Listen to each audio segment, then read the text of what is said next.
नमस्कार दोस्तों, मोरी क्लासेस के यूट्यूब चैनल में आपका स्वागत है। हम आज के इस वीडियो में रीजनिंग के टॉप 25 प्रश्नों को देखेंगे जो परीक्षा के लिए बहुत इम्पोर्टेंट है।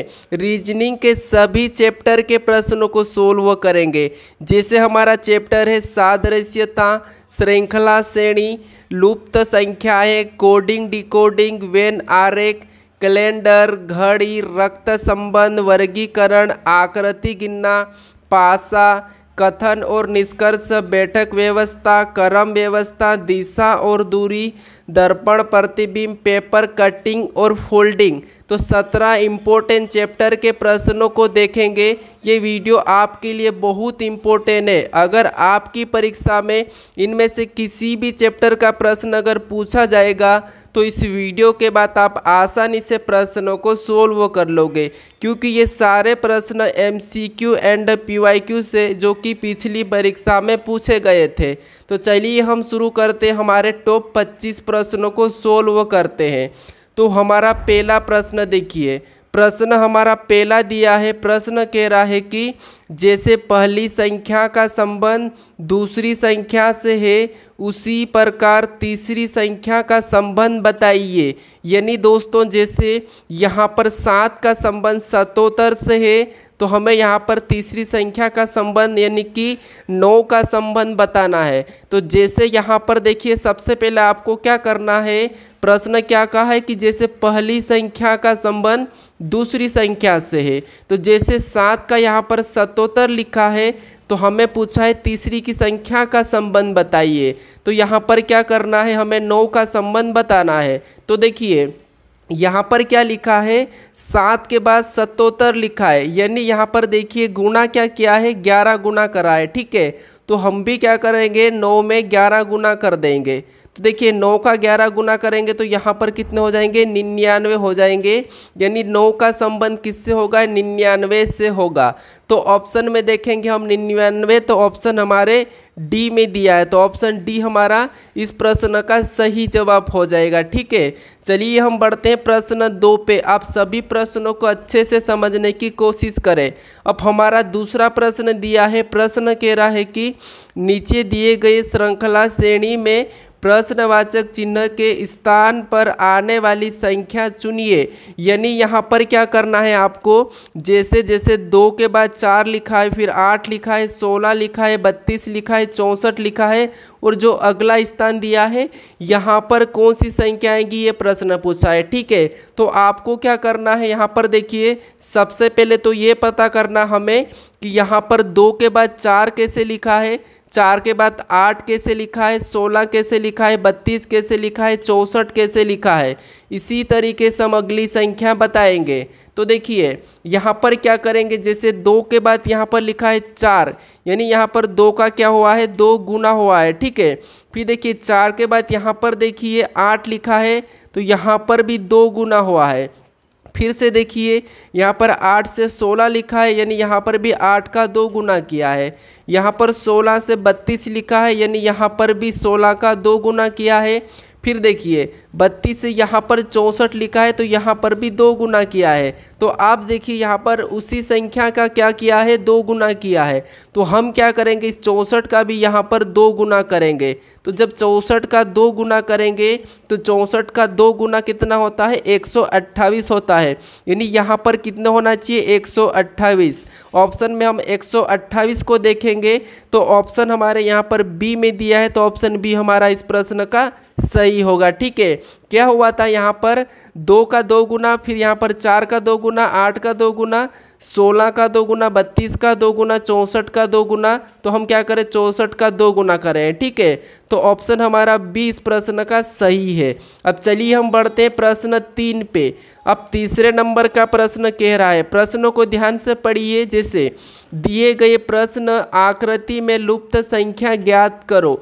यानी आपको क्या करना है, यहाँ पर हमें 3 प्रकार की आकृति दी है। ठीक है, तो यहाँ पर कुछ संख्याएं लिखी है और लुप्त संख्या यानी जो प्रश्नवाचक चिन्ह है यहाँ पर कौन सी संख्या आएगी ये प्रश्न पूछा है। तो हमें क्या करना है, जब भी इस टाइप के प्रश्नों को सोल्व करना है तो सबसे पहले ये पता करना है कि जैसे यहाँ पर अगर लुप्त संख्या है, ठीक है, समझिए अगर यहाँ पर प्रश्नवाचक चिन्ह है तो जो प्रश्नवाचक चिन्ह इस कोने में है, ठीक है, तो यहाँ पर जैसे 169 लिखा है और यहाँ पर 121 लिखा है, ठीक है, तो ये संख्या कैसे लिखी है हमें ये पता करना है। तो देखिए क्या करेंगे, सबसे पहले हमें इस संख्या का पता करना है और इस संख्या का पता करना है। जैसे कि इन संख्या को ऐसा क्या करा कि इसने 121 लिखा है, इन संख्या को ऐसा क्या करा कि यहाँ पर 169 लिखा है, तो हम भी सेम तरीके से इन संख्या को कुछ भी करके यहाँ पर संख्या बताएंगे। तो देखिए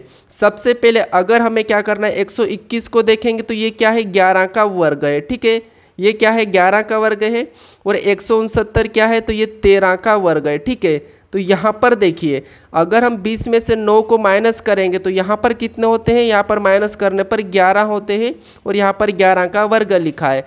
यहाँ पर भी देखिए 24 में से 11 को माइनस करेंगे तो कितने होते हैं, 13 होते हैं और यहाँ पर 13 का वर्ग लिखा और यहाँ पर 11 का वर्ग। तो हम क्या करेंगे, इसी तरीके से यहाँ पर क्या करेंगे, 32 में से 17 को माइनस करेंगे तो 32 में से 17 को माइनस करेंगे तो कितने बचते हैं, 15 बचते हैं, ठीक है। तो 15 को लिखेंगे और 15 का वर्ग करेंगे और 15 का वर्ग होता है 225। तो जो प्रश्नवाचक चिन्ह है यहाँ पर क्या आना चाहिए, 225। ऑप्शन में देखेंगे तो ऑप्शन हमारे सी में दिया है, तो ऑप्शन सी हमारा इस प्रश्न का सही जवाब हो जाएगा, ठीक है। तो आपको क्या करना है, इस टाइप का जब भी प्रश्न पूछा जाएगा तो यहाँ पर आपको सभी आकृति एक ही तरीके से सोल्व करना है, ठीक है। जैसे कि यहाँ पर भी सेम तरीके से यहाँ पर संख्या लिखी थी तो हम भी इसी तरीके से यहाँ पर संख्या लाए हैं, ठीक है। तो आपको यहाँ पर ध्यान देना है कि तरीका तीनों आकृति का एक ही होना चाहिए। अब चलिए हम बढ़ते हैं प्रश्न 4 पे। अब चौथे नंबर का प्रश्न दिया है, प्रश्न कह रहा है कि किसी कूट भाषा में मुंबई को NVNCBJ लिखा है तो उसी भाषा में दिल्ली का कूट क्या, मतलब कूट बताइए। यानी हमें क्या करना है, ये हमारा कौन सा है, कोडिंग डिकोडिंग का प्रश्न है। सभी प्रश्न हमारे अलग अलग चैप्टर के ही प्रश्न है, ठीक है। तो देखिए सबसे पहले हमें ये पता करना है कि यहाँ पर मुंबई को NVNCBJ कैसे लिखा है ये पता करना है, ठीक है। तो आपको सबसे पहले इस टाइप के प्रश्न को सोल्व करना है तो यही करना है, क्या करना है कि जो पहली संख्या लिखी है, जैसे पहले अक्षर लिखे, हमें यहाँ पर पहले अक्षर लिखे, ये कैसे लिखे हमें ये देखना है। तो देखिए जैसे यहाँ पर हम एक एक को देखें, M के बाद क्या आता है, N आता है तो N लिखा है, U के बाद यहाँ पर V आता है तो इसने V लिखा है, यानी यहाँ पर ABCD की बात है, ठीक है। फिर M के बाद ABCD में N आता है तो N को लिखा है, B के बाद C आता है तो C को लिखा है, A के बाद B आता है तो B को लिखा है, I के बाद J आता है तो J को लिखा है। यानी यहाँ पर जो ABCD में जिस अक्षर के बाद अक्षर आते हैं उसे लिखा है। तो हम भी यहाँ पर वैसा ही करेंगे, जैसे D, और D के बाद क्या आता है, E आता है तो हम E को लिखेंगे। फिर देखिए E के बाद क्या आता है तो E के बाद F आता है तो F को लिखेंगे। फिर L के बाद क्या आता है, O आता है तो O को लिखेंगे। फिर देखिए L के बाद हमारा क्या आता है, M आता है, ठीक है। फिर देखिए यहाँ पर H के बाद क्या आता है, I आता है तो I को लिखेंगे। फिर I के बाद क्या आता है, J आता है तो J को लिखेंगे। यानी हमारा ये ऑप्शन में होना चाहिए EFMIJ। तो ऑप्शन में देखेंगे तो ऑप्शन हमारे A में दिया है, तो ऑप्शन हमारा इस प्रश्न का सही जवाब होगा ऑप्शन A, ठीक है। चलिए हम बढ़ते हैं प्रश्न 5 पे। अब 5वें नंबर का प्रश्न दिया है, प्रश्न कह रहा है कि निम्नलिखित प्रश्न में नीचे दिए गए शब्द का वेन आरेख कैसा बनेगा ज्ञात करो। यानी हमें क्या करना है, यहाँ पर कुत्ते, बिल्ली और जानवर दिया है तो इसका वेन आरेख कैसा बनेगा, यानी कि वेन डायग्राम कैसा बनेगा, ये प्रश्न पूछा है। तो देखिए काफ़ी स्टूडेंट के ये प्रश्न गलत होते हैं, लेकिन आपको क्या करना है, समझिए प्रश्नों को। जैसे यहाँ पर क्या दिया है, कुत्ते दिया है, फिर देखिए बिल्ली दी है, फिर यहाँ पर जानवर दिए। तो हमें इन तीन शब्दों को ऐसा समझना है कि देखिए कुत्ते क्या होते हैं, बिल्ली क्या होती है, जानवर क्या होते हैं, ये आपको पता है, ये अच्छी तरह से पता होगा, ठीक है। तो देखिए हम क्या करेंगे, सबसे पहले तो कुत्ते का डायग्राम बनाएंगे। जैसे ये हमारा कुत्ते का डायग्राम बनेगा, ठीक है। कौन सा वाला? कुत्ते वाला। तो देखिए ये हमारा किसका बना है? कुत्ते का बना है। फिर देखिए कुत्ते और बिल्ली में, कुत्ते का हम बना चुके हैं। अब देखिए बिल्ली और कुत्ते में कोई संबंध नहीं है तो बिल्ली का अलग बन जाएगा, ठीक है। बिल्ली का अलग बनेगा तो ये बिल्ली का डायग्राम हो गया, ठीक है। ये हम दूसरा कौन सा बना रहे हैं? बिल्ली का बना रहे हैं। तो ये हमारा कौन सा हो गया? बिल्ली का हो गया। अब देखिए अब दूसरा यानी कि हमने कुत्ते और बिल्ली का तो बना चुके हैं। अब हमें कौन सा दिया है? यहाँ पर जानवर दिया है। तो क्या आपको पता है जानवर किसे कहते हैं? तो कुत्ते भी जानवर है और बिल्ली भी जानवर है, तो ये दोनों की दोनों जानवर वाले डायग्राम के अंदर आ जाएंगे, ठीक है। तो ये जो बड़ा वाला डायग्राम किसका बना है? जानवर का बना है, ठीक है। किसका बना है? जानवर का बना है। यानी दोस्तों यहाँ पर देखिए आपको डायग्राम दिखा है, डायग्राम कैसा बना है? कुत्ते और बिल्ली अंदर आ जाएंगे और जानवर हमारा इसके यानी कि जानवर के अंदर कुत्ते और बिल्ली आ जाएंगे। तो ऑप्शन में देखेंगे तो ऑप्शन हमारा इस टाइप का सी में दिया है। तो इस प्रश्न का बिल्कुल सही जवाब क्या होगा? Option C. आपको समझ में आ चुका होगा कि ये जानवर है और जानवर के अंदर कौन आते हैं? कुत्ते भी आते हैं और बिल्ली भी आती है, लेकिन ये दोनों की दोनों क्या है? अलग अलग है, इसीलिए हम इनको अलग अलग बनाए हैं। तो ऑप्शन हमारा यहाँ पर सी सही है। चलिए हम बढ़ते हैं प्रश्न 6 पे। अब 6 नंबर का प्रश्न दिया है। प्रश्न क्या कह रहा है कि 15 अगस्त 1947 को कौन सा दिन था? यानी हमें क्या पता करना है कि 15 अगस्त 1947 को कौन सा दिन था, ये पता करना है। तो देखिए इस टाइप के जब भी प्रश्न पूछे जाएंगे तो एक इनका कोड आता है, वो आपको मैं बता दूंगा। लेकिन देखिए तरीका देखिए, चाहे आपको कोई सा भी प्रश्न हो, जैसे लास्ट की 2 संख्या लेना है 47 है तो 47 को लेना है, फिर प्लस का चिन्ह लगाना है और 4 से भाग देंगे। तो देखिए 4 एकम 4 फिर और 4 एकम 4, जो संख्या बचेगी उसे छोड़ देना है, वापस से प्लस का चिन्ह लगाना है। अब देखिए हमें तारीख दी है क्या है? 15, तो हम यहाँ पर 15 को लिखेंगे, ठीक है। फिर देखिए वापस से प्लस का चिन्ह लगाएंगे और अगस्त का कोड होता है 3, तो 3 को लिखेंगे। ये आपको नहीं पता होगा, किसी किसी को पता भी होगा कि कोड क्या होता है, ठीक है। तो ये कैलेंडर का होता है। कुछ समय बाद में आपको, अगर आप कमेंट में बताते हो कि चैप्टर वाइज वीडियो बनाओ तो मैं बता दूंगा, ठीक है। अब हमारा 1900 का कोड होता है यहाँ पर 0, तो उसे भी हम प्लस करके 0 लिख लेंगे। अब देखिए ऐसा करने के बाद क्या करना है? यहाँ पर 7 से भाग दे देना है। अब 7 से भाग क्यों देते हैं? क्योंकि हफ्ते में 7 दिन होते हैं, तो इसीलिए 7 से भाग देते हैं। अब देखिए अब सभी को जोड़ेंगे तो देखिए 47 और 3 को जोड़ेंगे तो 50, इनको जोड़ने पर 50 और 50 में 15 को जोड़ देंगे तो कितने होते हैं? 65 और 65 में 11 को जोड़ेंगे तो 76 यानी कि 76, ठीक है। कितने होते हैं? 76। एक क्या करना है? सभी को जोड़ा हमने, अभी 7 से भाग दे देंगे। तो यहाँ पर 7 से भाग देंगे तो 10 बार में 70 आएगा और हमारा शेष कितना बचेगा? 6 बचेगा। जो शेष बचा है यही अपना सही उत्तर होता है। अब कैसे? देखिए 1 नंबर पे क्या आता है? रविवार, फिर 2 पे आता है मंगलवार, 3 पे बुधवार, और देखिए 3 पे मंगलवार, 4 पे बुधवार, 5 पे गुरुवार और 6 पर शुक्रवार। तो हमारा शेष क्या बचा था? यहाँ पर 6 बचा था। तो 6 नंबर पे शुक्रवार आता है और 0 आता है तो उस पर शनिवार। तो हमारा यहाँ पर 15 अगस्त 1947 को कौन सा दिन था? तो शुक्रवार था, ठीक है। तो ऑप्शन डी हमारा सही जवाब होगा। अब चलिए हम बढ़ते प्रश्न 7 पे।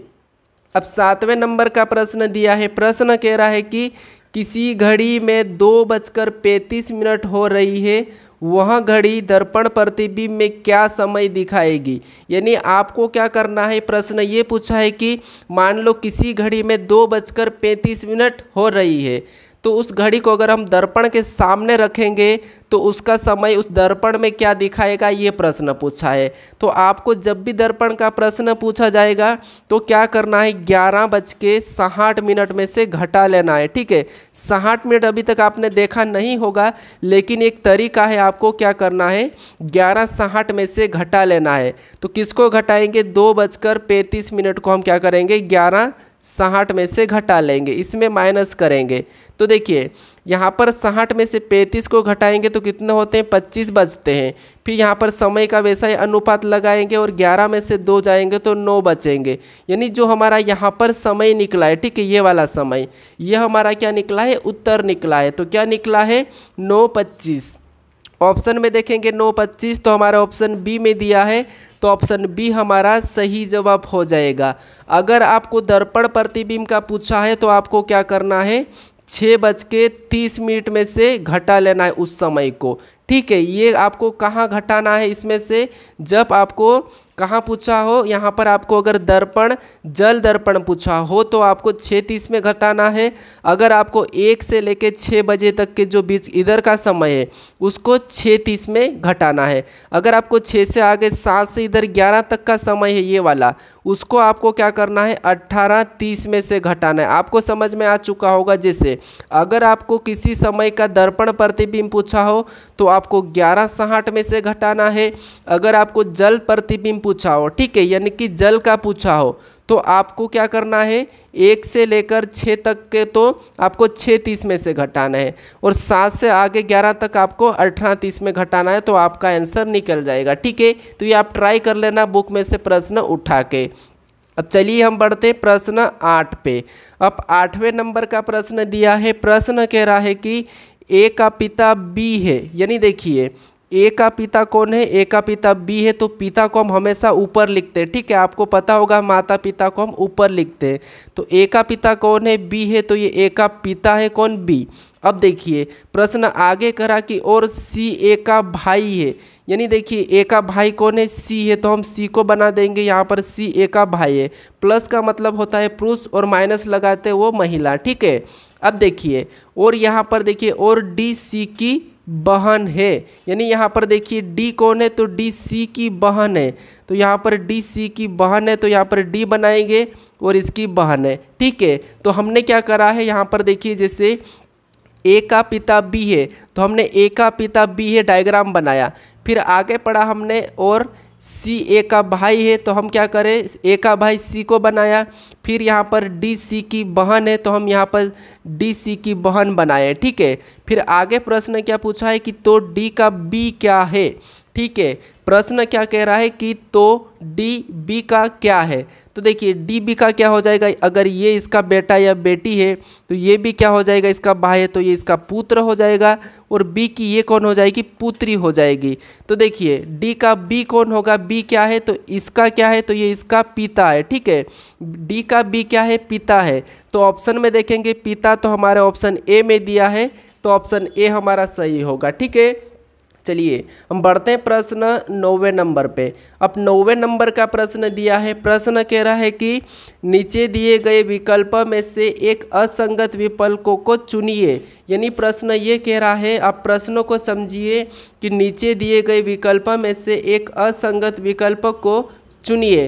तो आपको क्या करना है, यहाँ पर 4 विकल्प दिए हैं, इसमें से कौन सा विकल्प जो तीनों से अलग है यह आपको बताना है। ठीक है, आपको प्रश्न कैसे लग रहे हैं मुझे कमेंट करके ज़रूर बताना। देखिए और आपके इन 25 प्रश्न में से कितने प्रश्न सही रहेंगे वो भी मुझे कमेंट करके ज़रूर बताइएगा। ठीक है, तो देखिए यहाँ पर क्या करना है, हमें असंगत पूछा है। तो देखिए आम एक फल होता है। ठीक है, आम क्या होता है, आम एक फल होता है, सेब भी एक फल होता है, रोटी अलग चीज़ होती है, और केला एक फल होता है। तो आप देखिए यहाँ पर आपको अलग क्या दिखा है, जैसे यहाँ पर सभी चीज़ तो खाने की है, लेकिन यहाँ पर क्या है, ध्यान से देखिए ये सारे की सारे, जैसे यहाँ पर मैं कलर कर रहा हूँ, ये हमारा क्या है, एक फल है, ये भी फल है और ये भी फल है, लेकिन हमारी रोटी जो क्या है एक अनाज की है, तो इसीलिए हमारा एक क्या हो जाएगा, अलग हो जाएगा, यानी कि हमारे इस प्रश्न का सही जवाब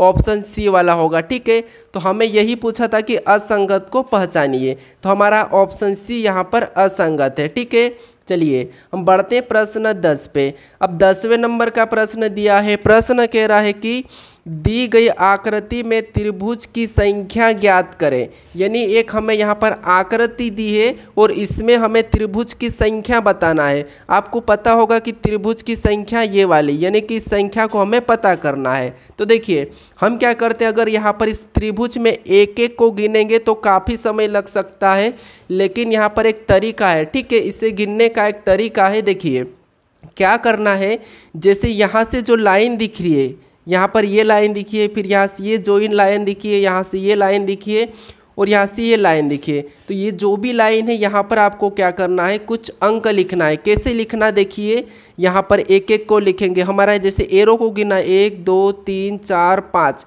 तो ऐसे ही इन एरो में हमें संख्या लिखनी है। कैसे, देखिए 1 फिर 2 फिर यहाँ पर 3 फिर यहाँ पर 4 फिर यहाँ पर 5, ठीक है, ये लिखना। फिर देखिए यहाँ पर भी ऐसे ही लिखना 1 फिर 2 फिर यहाँ पर 3, ऐसे यहाँ पर भी लिखना 1 फिर 2, ठीक है।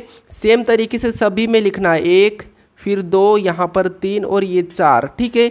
देखिए हमने ऐसा लिखा है। आपको ऐसा लिखने के बाद क्या करना है, सभी को जोड़ना है। तो जैसे यहाँ पर देखिए, यहाँ पर हम क्या करेंगे, यहाँ पर 1 और 2 को जोड़ेंगे तो 3, 3 और 3 को जोड़ेंगे तो 6, 6 और 4 को जोड़ेंगे तो 10, 10 और 5 को जोड़ेंगे तो 15, ठीक है। यानी यहाँ पर सभी को जोड़ने पर कितने हो रहे हैं, 15 हो रहे हैं। सेम इसी तरीके से यहाँ पर जोड़ेंगे, जैसे 1 और 2 3, 3 और 3 6 होते हैं, और यहाँ पर सभी को जोड़ने पर कितने हो रहे हैं, 6 हो रहे हैं, ठीक है। यहाँ पर कितने हो रहे हैं, 6। अब यहाँ पर जोड़ेंगे तो यहाँ पर सभी को जोड़ने पर 3 हो जाएंगे, और इसे जोड़ेंगे, देखिए यहाँ पर 1 और 2 3, 3 और 3 6, 6 और 4 10, यानी यहाँ पर जोड़ने पर कितने हो रहे, 10 हो रहे, ठीक है। तो ये एक तरीका है। ऐसा करने के बाद आपको क्या करना है, इन सभी संख्या को जोड़ लेना है। जैसे सबसे पहले हम क्या करेंगे, 15 फिर प्लस का चिन्ह फिर 10 फिर प्लस का चिन्ह फिर 6 फिर प्लस का चिन्ह और 3, सभी को जोड़ना है, ठीक है। तो सभी को जोड़ेंगे तो 15 और 10 25, और 25 और 6 31, 31 और 3 कितने होते हैं, 34 होते हैं। यानी जो आकृति है यहाँ पर कितने त्रिभुज है, टोटल 34 हो जाएंगे, ठीक है। तो ये तरीका आपका, ये ट्रिक आप याद रख लेना। तो हम ऑप्शन में देखेंगे हमारा 34, तो ऑप्शन हमारे बी में दिया है। तो इस प्रश्न का सही जवाब क्या होगा, ऑप्शन बी वाला, ठीक है। चलिए हम बढ़ते हैं प्रश्न 11 पे। अब 11 नंबर का प्रश्न दिया है। प्रश्न कह रहा है कि एक ही पासे की दो स्थिति दर्शाई गई तो अंक 2 के विपरीत कौन सी संख्या होगी। यानी दोस्तों यहाँ पर क्या दिया है, एक ही पासे की दो स्थिति दर्शाई गई है और हमें ये पूछा है कि अंक 2 के विपरीत कौन सी संख्या होगी। तो आपको क्या करना है, देखिए एक से अधिक पासा दिया जाएगा तो यहाँ पर नोट कर लीजिए, एक से अधिक पासा दिया जाएगा तो उन पासों में आपको क्या करना है, कॉमन संख्या देखना है। जैसे हमारा ये पहला पासा है और ये हमारा दूसरा पासा है, ठीक है। तो दो पासे हमारे पास, हमें क्या करना है, कॉमन संख्या देखना है। तो देखिए कॉमन संख्या कहाँ पर है, तो हमारी कॉमन संख्या कौन सी है, तो इस पास से और 5 है और यहाँ पर भी 5 है, ठीक है। ये हमारी कॉमन संख्या है। अब देखिए आपको क्या करना है, जैसे हम पासा नंबर 1 लिखेंगे यहाँ पर और यहाँ पर पासा नंबर 2, ठीक है। इसके बाद आपको क्या करना है, घड़ी की दिशा में चलना है। कैसे चलना है, जैसे हमारी ये कॉमन संख्या है तो यहाँ से आगे चलेंगे तो कौन सी संख्या मिलेगी हमें, 2। तो उसको क्या करना है, उस पहले पासे के नीचे ही लिखना है। जिस पासे में हम चल रहे हैं उसी पासे में नीचे लिखना है। अब देखिए यहाँ से और आगे चलेंगे तो क्या होगा, 3 मिलेगा हमें। तो हम क्या करेंगे, इस पहले पासे में ही 3 को लिख लेंगे, यानी कि इसके नीचे लिखेंगे। ये तरीका है, ठीक है। फिर यहाँ पर ख़त्म होता है। अब हम दूसरे पासे में इसी तरीके से चलेंगे। तो 5 के बाद चलेंगे तो 6 मिल रहा है तो 6 को लिखेंगे। फिर देखिए यहाँ पर हमेशा आपको कॉमन संख्या से चलना है, ठीक है। फिर देखिए 6 से आगे चलेंगे तो 4 मिला है तो 4 को भी उसके नीचे लिखेंगे। अब जो संख्या हमने लिखी है, जो संख्या लिखी जिसके आमने सामने की संख्या है वो एक दूसरे के विपरीत है, ठीक है। वो क्या है, एक दूसरे के विपरीत है। और जो संख्या हमारी बच गई है, ठीक है, जो संख्या हमारी बच गई है वो संख्या कौन सी है, तो जैसे 5 के विपरीत जो संख्या हमारी अभी कौन सी नहीं दिख रही है, तो देखिए एक तो हमें यहाँ पर 5 नहीं दिखी है, देखिए 5 तो हमारी कॉमन है, ठीक है। और जो संख्या बची है वो 5 की हो जाएगी। तो आपको पता होगा कि एक हमारा बच गया, ठीक है। तो ये हमारा इसका विपरीत हो जाएगा। अब देखिए आपको चाहे किसी भी संख्या का विपरीत पूछा है, अगर आपको 2 का पूछा तो 6, तो हमें किसका पूछा था, 2 का पूछा है तो 2 का विपरीत 6 हो जाएगा। तो ऑप्शन बी वाला इस प्रश्न का सही होगा। अगर आपको 3 का पूछा जाता तो 4 होता, 5 का 1 होता, 1 का 5 और 4 का 3, ठीक है। लेकिन हमें यहाँ पर 2 का पूछा था तो ऑप्शन हमारा बी इस प्रश्न का सही होगा, ठीक है। चलिए हम बढ़ते हैं प्रश्न 12 पे। प्रश्न आपको समझ में आ रहे हैं या नहीं आ रहे मुझे कमेंट करें ज़रूर, ठीक है। तो देखिए अब 12 नंबर का प्रश्न दिया है। प्रश्न कह रहा है कि नीचे दिए गए कथन का सही निष्कर्ष का चयन करें। यानी ये कथन और निष्कर्ष का, ठीक है। इसके 2 प्रश्न आपको किसी भी परीक्षा में देखने को मिलेंगे तो आप अच्छे से समझिएगा। हमारा सबसे पहले हम क्या करते हैं, कथन को समझते हैं। यानी हमारा जो कथन दिया है, कथन क्या कह रहा है, तो देखिए कथन कह रहा है पहला कि कुछ डॉक्टर राजा है। यानी देखिए डॉक्टर, यानी देखिए कुछ डॉक्टर, तो डॉक्टर का मैं प्रतीक डी ले लेता हूँ, ठीक है। तो ये जो डॉक्टर है हमारे, ये कुछ डॉक्टर क्या है, राजा है। तो हम क्या करेंगे, कुछ हिस्सा लेके ना यहाँ पर राजा बना लेंगे। तो ये क्या होगा, हमारा राजा हो गया है, ठीक है। देखिए डायग्राम क्या कहा था कि कथन पहला कह रहा था कि कुछ डॉक्टर राजा है, तो यहाँ पर देखिए कुछ डॉक्टर राजा हमने डायग्राम बना लिया है, ठीक है।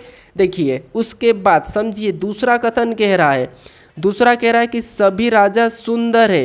यानी कि सभी राजा क्या है, सुंदर है। तो देखिए जितने भी ये राजा है ये सुंदर है, तो सुंदर के अंदर आ जाएंगे, यानी कि डायग्राम इसका ऐसा बन जाएगा, ठीक है, ये वाला। अब देखिए यहाँ पर सुंदर का मैं एस बना देता हूँ। अब देखिए यहाँ पर आपको दिखा होगा कि यहाँ पर देखिए, अब वापस से हम पढ़ेंगे, जैसे यहाँ पर देखिए कि कुछ डॉक्टर राजा है, तो यहाँ पर देखिए कुछ डॉक्टर राजा है, आपको दिखा होगा। फिर देखिए सभी राजा सुंदर है, तो ये जितने भी राजा है, यानी ये राजा का जो भी डायग्राम है ये पूरा की पूरा सुंदर के अंदर है, ठीक है। तो ये डायग्राम हमारा बन चुका है। अब देखिए अब हमारा इसके बारे में निष्कर्ष क्या कह रहा है, हमें ये देखना है। तो देखिए निष्कर्ष हमारा क्या कह रहा है, तो पहला निष्कर्ष कह रहा है कि सभी डॉक्टर सुंदर है। तो आप देखिए इस डायग्राम में क्या सभी डॉक्टर सुंदर दिख रहे हैं या नहीं दिख रहे हैं। तो आप कहोगे कि यहाँ पर तो कुछ डॉक्टर है, जो कुछ डॉक्टर है वो नहीं दिख रहे, ठीक है। सभी की सभी सुंदर के अंदर नहीं है, यानी कि सभी की सभी डॉक्टर सुंदर के अंदर नहीं है। तो ये निष्कर्ष क्या कह रहा है, गलत कह रहा है। तो पहला वाला गलत हो जाएगा क्योंकि सभी डॉक्टर सुंदर के अंदर नहीं है, ठीक है। तो हमारा ये पहला वाला तो गलत हो जाएगा। अब दूसरे को देखेंगे, तो दूसरा कह रहा है कि सभी राजा डॉक्टर है। क्या आपको यहाँ पर दिख रहा है कि सभी राजा डॉक्टर है? अगर देखिए यहाँ पर तो कुछ राजा डॉक्टर है, तो यहाँ पर तो ये सभी कह रहा है, तो ये भी गलत कह रहा है। यानी जो निष्कर्ष कथन के बारे में क्या कहा है, गलत कहा है। तो दूसरा वाला भी यहाँ पर गलती होगा, क्योंकि यहाँ पर सभी की सभी राजा सुंदर है लेकिन डॉक्टर नहीं है। तो यहाँ पर ये क्या कहा था कि सभी राजा डॉक्टर है, तो यहाँ पर हमें दिखाए कि नहीं है, ठीक है। तो इसीलिए निष्कर्ष दोनों हमारे कथन के बारे में गलत कह रहे हैं, ठीक है। तो हम ऑप्शन में देखेंगे कि कौन से विकल्प में हमारे दोनों निष्कर्ष गलत है। तो देखिए पहला विकल्प कह रहा है कि केवल निष्कर्ष एक अनुसरण करता है, तो नहीं, ये गलत है। दूसरा कह रहा है कि केवल निष्कर्ष दो अनुसरण कर रहा है, तो ये भी नहीं कर रहा है। फिर या तो पहला या दूसरा अनुसरण, तो नहीं, यहाँ पर या वाली भी कंडीशन नहीं है। तो ऑप्शन हमारा डी ही इस प्रश्न का सही जवाब हो जाएगा, ठीक है। कौन सा होगा, ऑप्शन डी, ना तो पहला ना तो दूसरा अनुसरण करता है, ठीक है। तो ऑप्शन डी इस प्रश्न का सही जवाब हो जाएगा। अब चलिए हम बढ़ते हैं प्रश्न 13 पे। अब 13 नंबर का प्रश्न दिया है। प्रश्न कह रहा है कि आर पी से बड़ा है और ए जे से छोटा है और पी ए से बड़ा है और आर सबसे बड़ा नहीं है, तो सबसे बड़ा कौन है। यानी दोस्तों यहाँ पर आपको रैंकिंग का प्रश्न है, क्या करना है, यानी कि जो अपन बिठाते हैं, ठीक है, उस टाइप का है। तो देखिए आपको प्रश्न को थोड़ा थोड़ा सा पढ़ना है। कैसे, देखिए आर पी से बड़ा है, ठीक है। तो देखिए ये हमारा कौन हो गया, आर हो गया, ठीक है। और ये आर को हम यहाँ पर, ये आर हमारा है और ये क्या है, पी से बड़ा है, तो हम पी को उसके छोटा बनाएंगे, उससे छोटा बनाएंगे। तो अब देखिए आर पी से बड़ा है, तो आपको दिखा होगा कि आर पी से बड़ा है, यहाँ पर दिखा है, ठीक है। अब देखिए हम आगे पढ़ेंगे। इतना करने के बाद आपको आगे पढ़ना है। और ए जे से छोटा है। अब देखिए हम इसको अलग से बना लेते हैं कि देखिए ए जे से छोटा है और पी ए से बड़ा है, पी ए से बड़ा है। तो इसका मतलब ये है कि जे से छोटा कौन है, ए है, तो हम ए को तो नीचे बनाएंगे, ठीक है। और देखिए यहाँ पर देखिए पी ए से बड़ा है, तो यहाँ पर आपको देखा हो ए से बड़ा कौन है, पी आपको दिखा होगा। और यहाँ पर देखिए ठीक है। फिर और आर सबसे बड़ा नहीं है, तो ये सबसे बड़ा नहीं है। तो यहाँ पर देखिए अब इसमें हम सबसे बड़ा किसको मानेंगे, आपको क्या करना है, यहाँ पर देखिए पी ए से बड़ा है, ठीक है। तो पी ए से छोटा बड़ा है, तो ये तो ठीक है। तो अब अगर यहाँ पर अगर सबसे बड़ा कौन, अगर सबसे बड़ा यहाँ पर क्या है, ये देखिए आर पी से बड़ा है, तो ये तो सही है, ठीक है, ये भी सही है। हमें ये पूछा है कि सबसे बड़ा कौन है। तो देखिए हम यहाँ पर क्या डायग्राम बनाएंगे, अब समझिए। यहाँ पर जे से छोटा कौन है, तो जे से ए जे से छोटा है। तो देखिए ये हमारा ए जे से छोटा है, ठीक है, ये हमारा ए जे से छोटा है तो आपको दिखा है, ठीक है। और जे हम क्या बनाएंगे, यहाँ पर बनाएंगे, क्योंकि देखिए यहाँ पर पी ए से बड़ा है, तो यहाँ पर पी ए से बड़ा है आपको दिखा है।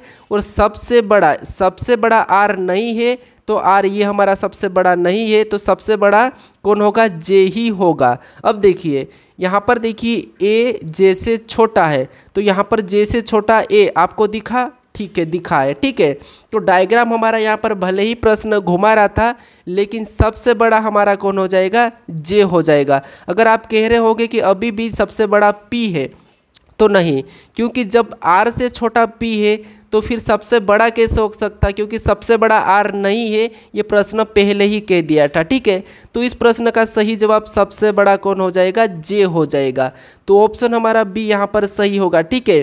तो ये आपको थोड़ा सा तरीका लगाना है। अब चलिए हम बढ़ते हैं प्रश्न 14 पे। अब 14 नंबर का प्रश्न दिया है। प्रश्न कह रहा है कि एक पंक्ति में राहुल का स्थान नीचे से 20वां है और ऊपर से 30वां है, तो उस पंक्ति में कुल कितने लोग हैं। तो चलिए सोल्व कीजिए अगर आपको आता हो तो। प्रश्न क्या कह रहा है कि देखिए हमें तो यही कहा है कि एक पंक्ति में राहुल का स्थान, ठीक है, राहुल का स्थान नीचे से 20वां और ऊपर से 30वां है, तो हमें कुल कितने लोग ये पूछा है।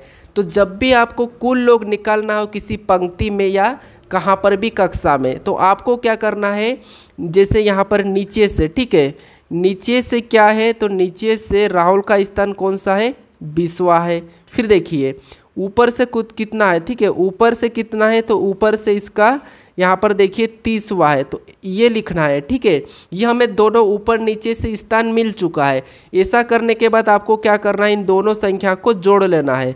तो दोनों को जोड़ेंगे तो कितने हो जाएंगे, 50 हो जाएंगे। और जोड़ने के बाद एक को माइनस करना है, तो एक को माइनस करेंगे तो यहाँ पर कितने हो जाएंगे, 49 हो जाएंगे। अब देखिए हम एक को क्यों माइनस करेंगे, एक को हम क्यों माइनस करें, ये देखिए समझिए। एक को इसीलिए माइनस करते क्योंकि राहुल देखिए हम ऊपर से गिनेंगे या नीचे से गिनेंगे, लेकिन ये एक बार क्या मतलब डबल गिना जाएगा, ठीक है, ये डबल गिनाएगा, इसीलिए क्या करते हैं, इसको एक माइनस कर लेते हैं। तो हमारा यहाँ पर कुल कितने लोग हो जाएंगे, 49 हो जाएंगे, यानी कि ऑप्शन हमारा इस प्रश्न का ए वाला सही होगा, ठीक है।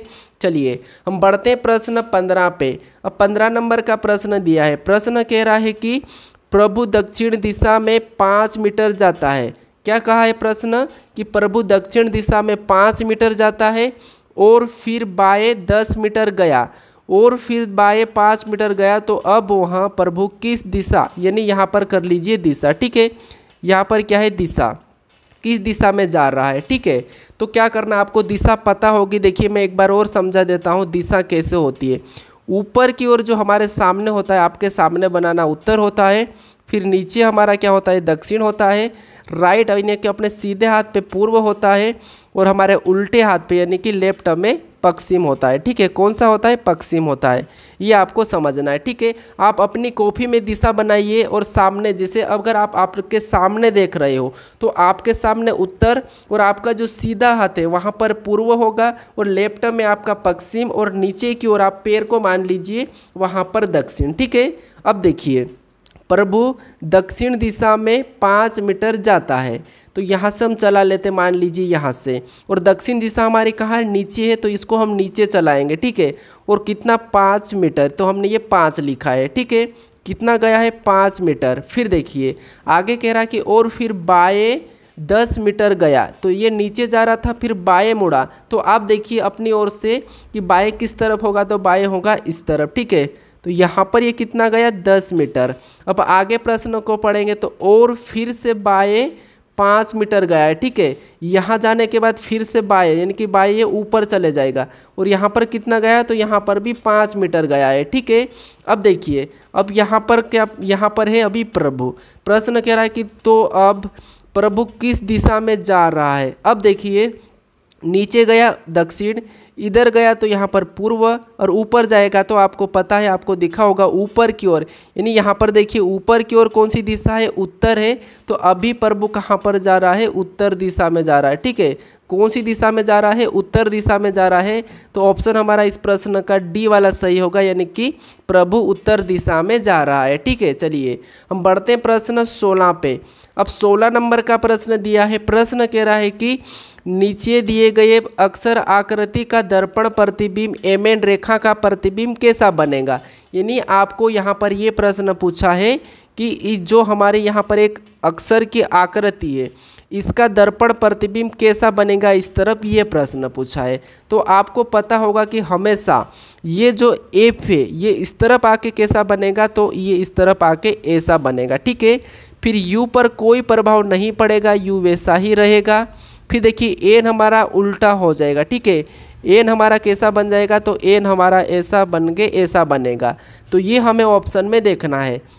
तो ऑप्शन में देखेंगे तो ऑप्शन हमारे यहाँ पर देखिए, ऑप्शन हमारा यहाँ पर कौन सा वाला है, तो ऑप्शन हमारा सी वाला है। ठीक है, सी वाला हमारा इस प्रश्न का सही जवाब होगा। ठीक है, तो यहाँ पर एन पर भी कोई प्रभाव नहीं पड़ेगा, तो एन भी हमारा वैसा ही बनेगा, यानी कि इस प्रश्न का सही जवाब हमारा ऑप्शन सी हमारा सही होगा। ठीक है, क्योंकि ऑप्शन बी में तो कुछ प्रभाव नहीं है, यहाँ पर देखिए ऑप्शन सी नहीं होगा। ठीक है, कौन सा होगा, यहाँ पर मैं सही बनाया था। सबसे पहले किसका डायग्राम बनेगा आपको समझना है, सबसे पहले एन का बनेगा। ठीक है, किसका बनेगा, यहाँ पर एन का बनेगा।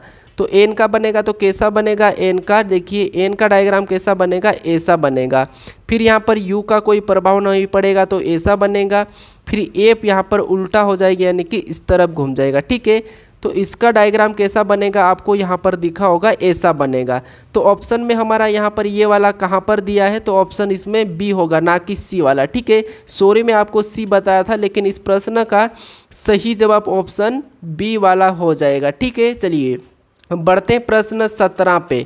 अब 17 नंबर का प्रश्न दिया है। प्रश्न क्या कह रहा है समझिए। सबसे पहले प्रश्न कह रहा है कि नीचे दिए गए एक कागज मोड़कर खोलने के बाद वह कैसा दिखाई देगा। ठीक है, तो देखिए आपको यहाँ पर क्या करना है, एक कागज़ दिया, ये हमारी कागज़ की यहाँ पर प्रक्रिया चल रही है मोड़ना और खोलने की। तो मैं आपको बताया था कि 17 नंबर तक आपको सारे चैप्टर के प्रश्न मिलेंगे, तो आपको दिख रहे हैं। ठीक है, तो देखिए यहाँ पर क्या करना है, ये हमारी एक बिंदी है, इस बिंदी को लेना है और आपका प्रश्न सोल्व हो जाएगा। कैसे, अगर हम यहाँ पर देखिए इस हिस्से को नीचे की ओर झुकाएंगे तो ये जो बिंदी है सेम इसी तरह के यहाँ पर बनेगी। ठीक है, आपको बनेगी ना, आप अपने कागज़ में लिख के दबा के देखिए। फिर देखिए, फिर ये बिंदी बनने के बाद हम क्या करेंगे, इस कागज़ को इस तरफ मोड़ेंगे। तो इस कागज़ को अगर हम इस तरफ मोड़ेंगे तो ये दोनों की दोनों बिंदियाँ यहाँ पर बन जाएगी। ठीक है, कहाँ पर, यहाँ पर बन जाएगी। तो अब देखिए चारों बिंदियाँ कैसी बनेगी, ऐसी बनेगी। तो ऑप्शन में देखिए, ऑप्शन हमारे ए बी में दिया है, तो इस प्रश्न का सही जवाब क्या हो जाएगा, ऑप्शन बी। आप देख लीजिए, मोड़ कर देख लीजिए, अपनी कॉपी में बना लीजिए बिंदियाँ और मोड़ के देखिए, और यहाँ पर छपे वैसे। ठीक है, तो आपको वहाँ पर दिख जाएगी। तो यहाँ पर देखिए प्रश्न में हमारा ऑप्शन बी होगा 17 का सही। ठीक है, चलिए हम बढ़ते प्रश्न 18 पे। अब 18 नंबर का प्रश्न दिया है। प्रश्न क्या कह रहा है कि दिए गए प्रश्न में संबंधित शब्दों को चुनिए। यानी यहाँ पर जैसे रक्त का संबंध लाल से है, तो हमें यहाँ पर पानी का पूछा है। तो क्या करना है आपको, ये हमारा सादृश्यता का ही है। तो सादृश्यता के 2-3 टाइप होते हैं, तो यहाँ पर मैं दूसरी टाइप भी बता रहा हूँ। ठीक है, क्योंकि हमारे चैप्टर तो ख़त्म हो चुके हैं, लेकिन हम इम्पोर्टेंट प्रश्नों को भी देखेंगे, टॉप 25 कर रहे हैं। ठीक है, तो देखिए जैसे रक्त हमारा कौन से कलर का होता है, लाल कलर का होता है। यानी यहाँ पर क्या है, जैसे रक्त हमारा लाल कलर का होता है और यहाँ पर लाल लिखा है, तो हम क्या करेंगे, यहाँ पर पानी कौन से कलर का होता है ये बताएंगे। तो आपको पता होना चाहिए कि पानी कौन से कलर का होता है। तो पानी होता है नीले कलर का, यानी कि नीला होता है। ठीक है, पानी कौन सा होता है, नीला होता है। तो यहाँ पर क्या हो जाएगा, नीला हो जाएगा। तो ऑप्शन में देखेंगे नीला, तो हमारा ऑप्शन ए हरा नहीं होगा, काला भी नहीं होगा, सफ़ेद भी नहीं होगा। लेकिन आप क्या करोगे, सफ़ेद लगा के फटाफट बढ़ जाओगे, लेकिन नहीं, पानी का कलर होता है नीला होता है। तो इस प्रश्न का सही जवाब हमारा कौन सा होगा, ऑप्शन डी वाला। ठीक है, कौन सा हो जाएगा, ऑप्शन डी वाला, यानी कि पानी का कलर नीला होता है। अब चलिए हम बढ़ते प्रश्न 19 पे। अब 19 नंबर का प्रश्न दिया है। प्रश्न क्या कह रहा है कि यदि एच बराबर 8 और डी टी बराबर 420 तथा के सी बराबर 113 तो एफ वी एक्स बराबर एक प्रश्नवाचक चिन्ह दिया है, यानी इसको हम कैसे लिखेंगे। तो आपको क्या करना है, सबसे पहले ये पता करना है कि एज बराबर 8 कैसे लिखा है, डी टी बराबर 420 कैसे लिखा है और के सी बराबर 113 कैसे लिखा है, ये पता करेंगे। ठीक है, फिर उसी प्रकार हम यहाँ पर बताएंगे एफ वी एक्स का। तो देखिए यहाँ पर समझिए, जैसे आपको ABCD पता होगी 26 होती है और हर एक लेटर अपने अपने एक नंबर होते हैं। जैसे ए हमारा 1 नंबर पे आता है, बी हमारा 2 पे आता है, तो वैसे ही यहाँ पर देखिए एच हमारा 8 नंबर पे आता है, 8 को लिखा है, डी हमारा 4 पे आता है, यहाँ पर 4 लिखा है, टी हमारा 20 पे आता है, यहाँ पर 20 लिखा है। ऐसा करके 420 बनाया है। फिर देखिए के हमारा 11 पर आता है, 11 लिखा है, सी हमारा 3 पे आता है तो यहाँ पर 3 लिखा है और ऐसा करके यहाँ पर 113 बनाया। तो हम क्या करेंगे यहाँ पर, जैसे एफ हमारा 6 नंबर पे आता है तो 6 को लिखेंगे, वी हमारा 22 नंबर पे आता है तो 22 को लिखेंगे, एक्स हमारा 24 नंबर पे आता है तो 24 को लिखेंगे। ऐसा करके हम यहाँ पर क्या बनाए, 62,224। तो ये हम ऑप्शन में देखेंगे। अब तो ऑप्शन में देखेंगे तो ऑप्शन हमारा देखिए सी में दिया है, तो इस प्रश्न का सही जवाब हमारा ऑप्शन सी वाला होगा। ठीक है, तो आपको क्या करना है, जिस तरीके से ये संख्या लिखी गई थी उसी तरीके से हमें क्या करना है, इसका भी बताना है। ठीक है, तो चलिए हमारा सी इस प्रश्न का सही जवाब हो जाएगा। चलिए हम बढ़ते हैं प्रश्न 20 पे। अब 20 नंबर का प्रश्न दिया है। प्रश्न क्या कह रहा है कि किसी सांकेतिक भाषा में होम को SLNV लिखा जाता है तो घर को क्या लिखा जाएगा, ये प्रश्न पूछा है। अब आप यहाँ पर ऐसे मत कंफ्यूज होना कि देखिए होम का मतलब तो घर होता है, ये आपको इससे कुछ मतलब नहीं रखना है। ठीक है, भले ही आपको अंग्रेजी में होम और हिंदी में हम घर कहते हैं ये होगा, लेकिन हमें इससे मतलब नहीं रखना है, हमें यहाँ पर कंफ्यूज नहीं होना है। बस हमें ये देखना है कि होम का यहाँ पर SLNV कैसे लिखा है, क्योंकि कोडिंग डिकोडिंग के 2-3 प्रश्न आते हैं, इसीलिए यहाँ पर मैं रिपीट प्रश्न ले रहा हूँ। ठीक है, तो देखिए सबसे पहले हमें क्या करना है, आपको पता है मैं सोल्व करने का तरीका बता चुका हूँ, पीछे हम प्रश्नों को सोल्व कर चुके हैं। तो क्या करेंगे, जैसे यहाँ पर देखिए एच के बाद एस लिखा है, ओ के बाद एल लिखा है, एम के बाद एन लिखा है, ई के बाद वी लिखा है, तो ये कैसे लिखा है हमें ये पता करना है। जैसे ये लिखा है वैसा ही हम यहाँ पर बताएंगे। तो देखिए आपको अपोजिट पता होगा, यानी कि विपरीत। विपरीत कैसे निकाल तो मैं बता देता हूँ। ए से लगा के आपको क्या लिखना है, बी, यानी कि आपको ऐसे करके एम तक लिखना है। ठीक है, फिर उसके नीचे से एन, फिर ऐसे आना है, फिर यहाँ पर देखिए लास्ट वाई, और देखिए लास्ट हमारा क्या हो जाएगा, वाई हो जाएगा, फिर हमारा जेड हो जाएगा। तो ये एक दूसरे के जो भी लेटर है हमारे, ये एक दूसरे के विपरीत होते हैं। ठीक है, तो हम यहाँ पर क्या करेंगे, देखिए यहाँ पर जैसे एच का विपरीत ए से तो एच को लिखा है, ओ का विपरीत एल है तो एल को लिखा है, एम का विपरीत एन है। मैं अभी बताया था कि यहाँ पर एम का विपरीत क्या है, एन है, अभी बताया हूँ। ठीक है, तो यहाँ पर उसको भी लिखा है। फिर देखिए यहाँ पर ई का विपरीत ई है तो ई को भी लिखा है। तो हम भी क्या करेंगे, यहाँ पर इन अक्षरों का विपरीत पता करेंगे। तो अब देखिए जैसे जी का विपरीत आपको पता होगा टी होता है, अगर नहीं पता तो आप लिख लेना और याद कर लेना। फिर देखिए एच का विपरीत यहाँ पर देखिए एस से, तो हम यहाँ पर एस लिख लेंगे। फिर देखिए ए का विपरीत तो आपको पता होगा, ए का तो जेठ है। फिर देखिए ए का विपरीत क्या है, जेठ है। फिर देखिए यहाँ पर आर दिया है और आर का विपरीत होता है आई, यानी यहाँ पर हम विपरीत बताए हैं। ठीक है, तो यहाँ पर देखिए T S Z I, option में देखेंगे टी एस जेड आई, तो ऑप्शन हमारे यहाँ पर बी में दिया है, यानी कि इस प्रश्न का सही जवाब ऑप्शन बी वाला हो जाएगा। ठीक है, तो हमारे 20 प्रश्न पूरे हो चुके हैं। अब चलिए हम बढ़ते हैं प्रश्न 21 पे। अब 21 नंबर का प्रश्न दिया है। प्रश्न क्या कह रहा है कि नीचे दी गई श्रृंखला श्रेणी में लुप्त अक्षर ज्ञात करें। यानी हम क्या करे थे, अभी इससे पहले लुप्त संख्याएं देखे थे। ठीक है, तो आपको संख्या के बाद अक्षर भी पूछ सकता है। ठीक है, इसीलिए मैं इसको भी रिपीट प्रश्न ले रहा हूँ। तो अब देखिए यहाँ पर हमें क्या करना है, इन लेटर को देखना कि जैसे एच के बाद जे, फिर एल, एन, पी, ये कैसे लिखा है, हम उसी तरीके से यहाँ पर देखेंगे। तो देखिए आपको ABCD में ये पता होगा कि ये कितने नंबर पे आते हैं, हमें सबसे पहले तो वो लिख लेना है ताकि देखने में आसान हो। तो देखिए एच हमारा 8 पे आता है तो 8 को लिखेंगे। देखिए एच हमारा 8 पे आता है 8 को लिखेंगे, जे हमारा 10 पे आता है 10 लिखेंगे, एल हमारा 12 पे आता है 12 लिखेंगे, एन हमारा 14 पे आता है 14, पी हमारा 16 पे आता है। ठीक है, हमने इनके अंक लिखे हैं। अब देखिए आपको दिखा होगा यहाँ पर एक तरीका क्या चल रहा है, 8 के बाद 10 लिखा है यानी कि यहाँ पर +2 हुआ है, 10 के बाद 12 लिखा है यानी कि यहाँ पर भी +2 हुआ है, फिर 12 के बाद 14 लिखा है यहाँ पर भी +2 हो रहा है, 14 के बाद 16 लिखा है यहाँ पर भी +2 हो रहा है। तो अगला भी क्या हो जाएगा, +2 हो जाएगा, यानी यहाँ पर क्या हो जाएंगे 18। अब आपको ये पता होना चाहिए कि 18 नंबर पे कौन सा अक्षर आता है। तो 18 नंबर पे कौन सा आता है, आर आता है। तो जो हमारा प्रश्नवाचक है यहाँ पर क्या हो जाएगा, आर हो जाएगा। तो ऑप्शन में देखेंगे तो ऑप्शन हमारे यहाँ पर ए में दिया है, तो इस प्रश्न का सही जवाब ऑप्शन ए वाला होगा, यानी कि आर। ठीक है, चलिए हम बढ़ते हैं प्रश्न 21 पे। अब 21 नंबर का प्रश्न दिया है। प्रश्न क्या कह रहा है कि यदि कल के 2 दिन पहले मंगलवार था तो परसों के 2 दिन बाद कौन सा दिन होगा।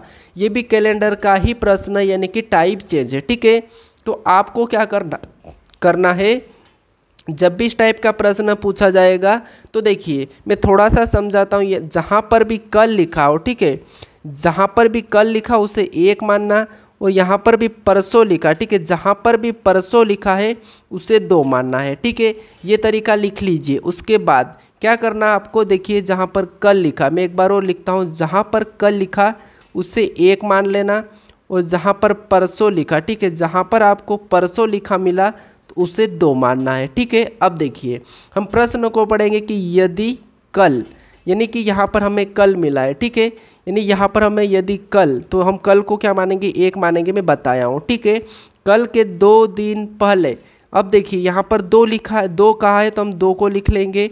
2 दिन पहले मंगलवार था, ठीक है, ये मंगलवार अंडरलाइन कर लेंगे। फिर देखिए था तो परसों के 2 दिन, यानी परसों को भी हम क्या मानेंगे 2, फिर 2 दिन, यहाँ पर भी 2 कहा तो हम यहाँ पर भी 2 को मानेंगे। 2 दिन बाद कौन सा दिन होगा। अब इसको भी आपको याद रखना कि होगा का मतलब क्या होता है कि आगे, आगे का मतलब जोड़ना। तो ऐसा करने के बाद आपको क्या करना है, इन सभी को जोड़ लेना। ठीक है, ऐसा लिखने के बाद सभी को जोड़ लेना है। तो सभी को जोड़ देंगे तो कितने हो जाएंगे, सभी को जोड़ेंगे तो देखिए 7 हो जाएंगे। ठीक है, अब जो 7 हमारे आए हैं, ठीक है, जो हमारे 7 आए उसको क्या करना है, आपको इस मंगलवार में जोड़ना है या घटाना है, ये आपको कहाँ पर निर्भर करता है, यहाँ पर जो प्रश्न कहा है। अगर यहाँ पर था होता तो हम क्या करते हैं, इस 7 को माइनस करते हैं, लेकिन यहाँ पर होगा यानी कि 2 दिन बाद कौन सा दिन होगा ये प्रश्न कहा है, तो हम क्या करेंगे, जोड़ देंगे। किसमें, मंगलवार में। अब आपको ये पता होगा कि हफ्ते में यानी कि हर 7 दिन में वही दिन आता है। मान लो यहाँ पर हमारा मंगलवार है तो 7 दिन में कौन सा वार हो जाएगा, मंगलवार ही हो जाएगा। ठीक है, कौन सा हो जाएगा, मंगलवार ही हो जाएगा। तो इस प्रश्न का सही जवाब भी क्या हो जाएगा, मंगलवार हो जाएगा। तो ऑप्शन में देखेंगे तो ऑप्शन हमारे इसमें डी में दिया है, तो ऑप्शन डी हमारा सही होगा। अगर आपको नहीं याद है तो आप एक बार लिख लीजिए, जैसे 1 नंबर पे रविवार, फिर 2 पे मंगलवार, ऐसा लिखोगे तो आपको वही मिलेगा। यानी कि आप 7 जोड़ोगे, इस मंगलवार में 7 आगे जाओगे तो आपको मंगलवार ही मिलेगा। इस मंगलवार में आपको 7 दिन और आगे जाना है। ठीक है, तो इस प्रश्न का सही जवाब हमारा ऑप्शन डी हो जाएगा। चलिए हम बढ़ते प्रश्न 22 पे। अब 22 नंबर का प्रश्न दिया है। प्रश्न कह रहा है कि निम्नलिखित आकृति में कितने वर्ग है। यानी यहाँ पर प्रश्न ये पूछा है कि निम्नलिखित आकृति में कितने वर्ग है। वर्ग का मतलब आपको पता होना चाहिए। देखिए आयत हमारा कौन सा होता है, ये वाला होता है। वर्ग हमारा कौन सा होता है, तो वर्ग हमारा ये वाला होता है। त्रिभुज कौन सा होता है, तो ये वाला होता है। और व्रत, व्रत मतलब ये वाला, ठीक है, व्रत मतलब ये व्रत, ये व्रत कौन सा होता है, तो व्रत हमारा कौन सा होता है, ये वाला होता है। ठीक है, तो ये चित्र आपको सभी की सभी पता होना चाहिए। तो यहाँ पर हमें क्या पूछा है, वर्ग की संख्या, यानी कि इनकी संख्या पूछा है। तो आपको इस गोल चिन्ह से कोई मतलब नहीं रखना, ये याद रखना, ठीक है, क्योंकि ये व्रत है तो हमें पूछा है वर्ग का। तो अब देखिए यहाँ पर हमें वर्गों की संख्या जब भी काउंट करनी है तो इन एरो के सामने संख्या लिखनी है, जैसे 1, फिर यहाँ पर 2, ठीक है। ऐसा ही यहाँ पर भी 1, ठीक है, यहाँ पर भी क्या लिखना है, 1, फिर यहाँ पर 2। ये लिखने के बाद आपको इससे और इससे गुणा करना है, तो 2 का 2 में गुणा करना है, ठीक है। 2 का 2 में गुणा करेंगे तो 4, फिर यहाँ पर 1 का 1 में गुणा करेंगे तो 1 ही होगा, ठीक है। कितना होगा? 1 ही होगा। ऐसा करने के बाद जो संख्या गुणा करने पर आए उसको आपस में जोड़ लेना है। तो 4 में 1 को जोड़ेंगे तो कितने हो जाएंगे? 5 हो जाएंगे। यानी इस आकृति में वर्ग की संख्या कितनी है? 5 है, ठीक है। तो ऑप्शन में देखिए, ऑप्शन हमारे यहाँ पर सी में दिया है, तो ऑप्शन सी इस प्रश्न का सही होगा। अगर आप गलती से इसे भी बाद में काउंट कर लेते तो आपको ऑप्शन 6 लगता और ऑप्शन 6 लगा देते तो आपका प्रश्न गलत हो जाता, ठीक है। लेकिन इस प्रश्न का सही जवाब ऑप्शन सी वाला सही होगा। अब चलिए हम बढ़ते हैं प्रश्न 24 पे। अब 24 नंबर का प्रश्न क्या कह रहा है कि यदि P का अर्थ भागित और Q का अर्थ गुणा, R का अर्थ प्लस और S का अर्थ माइनस, तो 14Q 16P 4R 7S 10 का मान क्या है? ये प्रश्न पूछा है। यानी आपको क्या करना है? इस समीकरण को सोल्व करना है। तो आपको बस प्रश्न खुद कह रहा है कि P का मतलब भाग है, तो आपको जो P देखा है वहाँ पर भागित का चिन्ह लगाना है। तो बस आपको यही देखना है। तो देखिए, सबसे पहले इस संख्या को उतारेंगे। तो सबसे पहले हमारी ये संख्या कौन सी है? 14 है। तो हम क्या करेंगे? 14 को उतार लेंगे। फिर हमारा यहाँ पर क्या आया है? Q आया है, और Q का अर्थ इसने क्या कहा है? गुणा कहा, तो हम Q की जगह गुणा का चिन्ह लगा लेंगे, ठीक है। समझ में आ चुका होगा। अब देखिए, इतना समझ में आया। अब देखिए, अगली संख्या हमारी 16 दी है, तो हम यहाँ पर इसके बाद 16 को लिख लेंगे। अब अगला हमारा P दिया है। क्या दिया है? P दिया है, ठीक है। और P का अर्थ इसने क्या कहा है? भागित कहा है, तो P के स्थान पे हम यहाँ पर भागित का चिन्ह लगा लेंगे, ठीक है। इसके बाद अब देखिए, अगली संख्या हमें 4 दी, तो उसको 4 लिखेंगे। फिर अगला हमारा कौन सा है? R है, और R का अर्थ इसने क्या कहा? प्लस का है, तो हम 4 के बाद प्लस का चिन्ह लगाएंगे। और अगला जो संख्या है 7 है, तो हम 7 को लिखेंगे, ठीक है। फिर देखिए, अगला हमारा S है, और S का अर्थ, इसने S का अर्थ क्या कहा? माइनस का है, तो हम S की जगह माइनस को लिखेंगे, फिर 10 को लिख लेंगे, ठीक है। अब देखिए, जहाँ पर भी अक्षर थे और उनका अर्थ कहा था वहीं पर हम क्या करें? चिन्हों को रखे हैं, ठीक है। अब देखिए, ऐसा करने के बाद यहाँ पर क्या करेंगे? अब हम समीकरण को सोल्व करेंगे। यानी कि बोर्ड मास रूल आपको पता होगा, सबसे पहले का वाला सो करते, लेकिन हम क्या करेंगे? भाग को सोल्व करेंगे, गुणा, फिर प्लस, फिर माइनस, ठीक है। तो देखिए, सबसे पहले भाग वाला सोल्व करेंगे। तो भाग वाला कौन सा है? ये वाला हमारा हिस्सा है। तो देखिए, 14 को वैसा ही उतारेंगे स्टेप बाय स्टेप, ठीक है। गुणा वाला नहीं करना है, हमें भाग वाला करना है। तो 4 का 16 में भाग देंगे तो 4 ही आएंगे। प्लस का वैसा ही उतारेंगे, 7 भी रही, माइनस 10, ये उतारा। हमने सिर्फ इतना सोल्व किया। उसके बाद हमें ये करना है गुणा वाला। तो 14 चौक कितने होते हैं? तो देखिए, 14 चौक 42 होते हैं, ठीक है। देखिए, 4, देखिए 4 चौक 16 का 6, ठीक है। उसके बाद 4 एकम 4, यानी 14 चौक। अब 14 का हमें क्या करना है? इसमें गुणा करना है, ठीक है। तो 4, देखिए 4 चौक 16 के 6 हासिल एक, और 4 एकम 6, 14 चौक 56 होते हैं, ठीक है। फिर यहाँ पर प्लस का चिन्ह लगाएंगे, 7 को वैसा ही उतारेंगे, फिर 10 को भी वैसा ही उतारेंगे। अब हमें क्या करना है? यहाँ पर प्लस का सोल्व करना है। तो 56 में 7 को जोड़ेंगे तो कितने हो जाएंगे? 56 में जब 7 को जोड़ देंगे तो हमारे हो जाएंगे 63, यानी कि 63, और माइनस का 10 वैसा ही उतारेंगे। अब क्या करेंगे? यहाँ पर हम इसमें माइनस कर लेंगे। तो 63 में से 10 माइनस करेंगे तो कितने हो जाएंगे हमारे यहाँ पर? 53, यानी कि 53। यानी इस समीकरण को सोल्व करने पर हमारी कौन सी संख्या आई? 53 आई। तो ऑप्शन में देखेंगे 53, तो ऑप्शन हमारे डी में दिया है। तो इस प्रश्न का सही जवाब ऑप्शन डी होगा, ठीक है। आपको कुछ भी नहीं करना, जहाँ जहाँ यहाँ पर अक्षर दिया था और उस अक्षर का मतलब कहा था वहाँ वहाँ आपको चिन्ह रख लेना है, ठीक है। जैसे हमने यहाँ पर रखा है, ठीक है, जैसे हमने यहाँ पर रखा है। फिर आपको सोल्व कर लेना है जैसे हमने यहाँ पर सोल्व किया है, ठीक है। तो हमारा सही जवाब ऑप्शन डी होगा 53। अब चलिए हम बढ़ते हैं प्रश्न 25 पे। अब 25 नंबर का प्रश्न दिया है। प्रश्न कह रहा है कि नीचे दिए गए शब्द में संबंधित अक्षर को चुनिए। यानी हमें ये प्रश्न कह रहा है कि यहाँ पर जैसे लोहा का संबंध Fe से है तो हमें चांदी का बताना है। तो प्रश्न का कहने का ही मतलब ये है कि संबंधित यहाँ पर अक्षर को चुनिए। तो देखिए क्या करना, हमें लोहा का Fe से कैसे संबंध है हमें ये देखना है। तो देखिए लोहा का प्रतीक क्या होता है? Fe होता है, ठीक है। क्या होता है? Fe होता है। तो वैसा ही चांदी का प्रतीक क्या हो जाएगा, ये हमें याद होना चाहिए, ठीक है। तो देखिए ऑप्शन में देख लेते हम, जैसे ए देखेंगे तो हमारा ये क्या है? सोडियम का प्रतीक है, ठीक है। ये हमारा क्या है? कैल्शियम का है। के हमारा क्या है? पोटेशियम का है। और एजी हमारा क्या है, तो ये चांदी का हो जाएगा, यानी कि यहाँ पर जो प्रश्नवाचक चिन्ह है यहाँ पर क्या हो जाएगा, एजी हो जाएगा। ठीक है, क्या हो जाएगा, एजी हो जाएगा। तो ऑप्शन में देखिए हमारा एजी कहाँ दिया है, ऑप्शन सी में दिया है। तो इस प्रश्न का सही जवाब हमारा ऑप्शन सी वाला होगा। ठीक है, चलिए हमारे 25 प्रश्न पूरे हो चुके हैं। आपको इन 25 प्रश्न में से कितने प्रश्न आपके सही रहे हैं ये मुझे कमेंट करके ज़रूर बताएं, और ये प्रश्न कैसे लगे हो टॉप 25 प्रश्न ये भी मुझे ज़रूर बताएं। ठीक है, और अगले वीडियो के लिए इस चैनल को सब्सक्राइब कर लीजिए। अब मैं आपको टॉप 50 प्रश्न बताऊंगा या फिर आपको टॉप 100 प्रश्न, जो कि एग्ज़ाम के लिए बहुत इंपॉर्टेंट है। ठीक है, क्योंकि ये जो टॉप 25 प्रश्न वाला लेवल तो हमारा छोटा सा था, इनमें आपको कुछ अच्छे लेवल के प्रश्न देखने को मिलेंगे जो परीक्षा में पूछे जा सकते हैं। ठीक है, तो आप चैनल को सब्सक्राइब करके रख लीजिए, क्योंकि आने वाले समय में आपको ये प्रश्न मिलेंगे जो कि इम्पोर्टेंट है। ठीक है, तो चलिए हम अब मिलते हैं नेक्स्ट वीडियो में, और वीडियो को आप शेयर कर दीजिए, और अभी तक आप अगर लाइक नहीं किया तो एक लाइक करके ज़रूर जाइएगा। ठीक है, एक लाइक करके ज़रूर जाइएगा। चलिए हम मिलते हैं अब नेक्स्ट वीडियो में।